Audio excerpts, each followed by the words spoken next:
Hi, in this video we're going to discuss how to apply Stokes' theorem to solve certain sort of integrals that are surface integrals involving the curl of a vector field. So here in particular, we're going to do problem 6 from the section on Stokes' theorem. So in this section, or in this set of problems, we're going to solve for the double integral over set S for the curl of f dot ds. Now keep in mind that that ds is not the normal ds, but it is the s with your textbook uses the bold S, I use the dollar sign.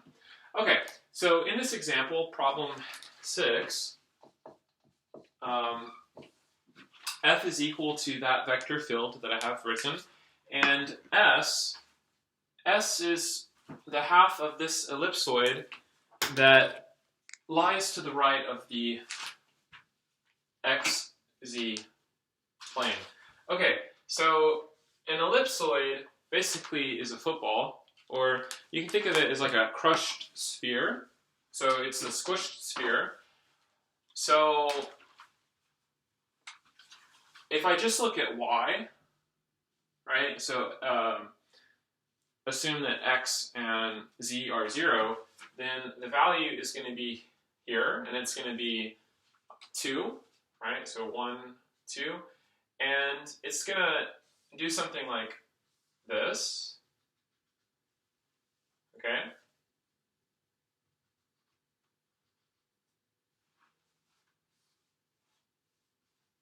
Great. Okay. Now I only care about the part to the right of the xz plane. So this is x, this is z, and so we only care about this part. So if I look at this with the x-axis coming out at me, this is going to look like this, right? I might give it some dimension. Okay? So basically you can think of a football that you just slice in half. Though it's going to be hollow on the inside. So you have this this horn, right? You basically have this horn thing, right? That's what you have. So this face right here is the boundary when we talk about the boundary for the purpose of Stokes' theorem. So what does Stokes' theorem say? Well, Stokes' theorem tells me that this integral up here is actually going to be equal to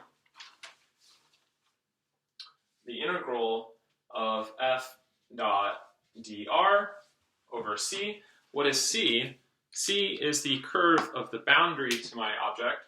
So if this object is the football, the boundary is this, right? That part right there. So looking at it from the other angle, if I have that bell, right, the boundary is the lip of it, if you will, okay? So that's going to be C, and just recall that this is going to equal f r t dot r prime of t dt 0 to 2 pi, and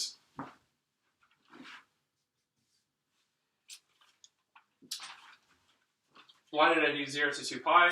Well, because it looks like a circle, right? It looks like a circle, and what exactly is r of t? R of t, right, for this circle, look at this circle, okay? That is going to be r of t is equal to cosine t, 0, and sine of t, right? How did I get that? Well, because it's x and z, right? So the y component is 0, right? Because we're in the xz plane, and if we're in the xz plane, y is 0. So the horizontal component is x, and the vertical component is z. So that's why I got this. And now I'm going to take the derivative of this, and I get negative sine of t, 0, and cosine of t. And when I do this calculation right here, this is going to reduce to cosine of t, 0 sine of t, negative sine of t, 0 cosine of t, dt,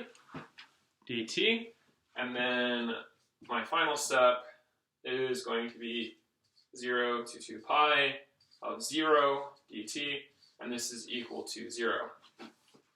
Okay, so how did I get that? Well, that's just this, right? This times that, plus this times that, plus this times that, and that's equal to 0.